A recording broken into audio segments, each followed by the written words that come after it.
यो देखिएको पहिरो भेडेटार रवि राके सडक खण्डको नाम्जे नजिकैको थुम्की भन्ने ठाउँमा झरिरहेको पहिरो हो। झन्डै 50 वर्ष लामो इतिहास बोकेको यो बाटोको जति लामो इतिहास छ त्यति लामो दूरी भने छैन। लगभग 100 किमी मात्रै दूरी भएको यो बाटोको नाली बेली भने लामो छ।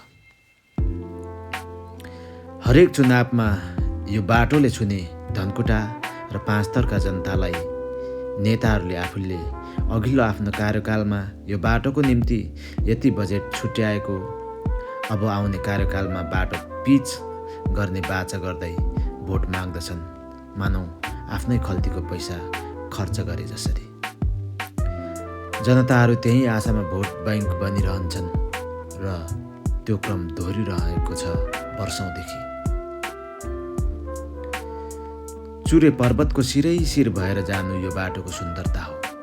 त्यसो त पहाडी भेग, चुरेको सिर, कडा चट्टान, बाटोको छेउछाउका बस्ती, पानीको मुहान यो बाटो निर्माणका क्रममा देखिएका समस्याहरू हुन्। 100 किमीको दूरीमा पक्की पुल बनाउने किसिमको खोला नभेटिनु अर्को सबल पक्ष पनि हो। यो बाटोको महत्त्व यातायातको सुविधासँग मात्र जोडियो भने प्रकृतिलाई अन्याय हुन जान्छ। भेडेटारबाट सुरु हुने यात्रामा भेटिने देखिने डाँडा बजार, ध्वजे डाँडा, सानो उपत्यकामा रहेको राजारानी बजार र बजारको वरिपरि देखिने सदाबहार जङ्गल, रानीताल, मुडेबास, धनकुटा, मोरङ, पाँचथर र इलामको सङ्गमस्थल रहेको सुन्दर बजार 6 नम्बर बुधबारे बजारको अलग्गै महत्त्व छ। त्यहाँभन्दा माथि पाँचथरको क्षेत्रमा भेटिने कन्याटार, कम्पुटार, लेखगाउँ, रवि बजार, सप्तमी बजार लगायतका सुन्दर ठाउँहरूको सुन्दरता वर्णन गरी साध्य छैन।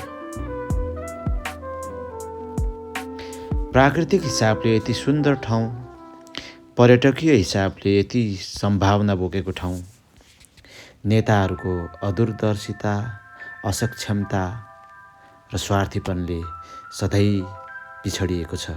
जनताहरू सधैँ ठगिएका छन्। कहिलेसम्म नेताहरूले जनताहरूलाई ठगिरहने, आफ्नो स्वार्थको निम्ति लागिरहने?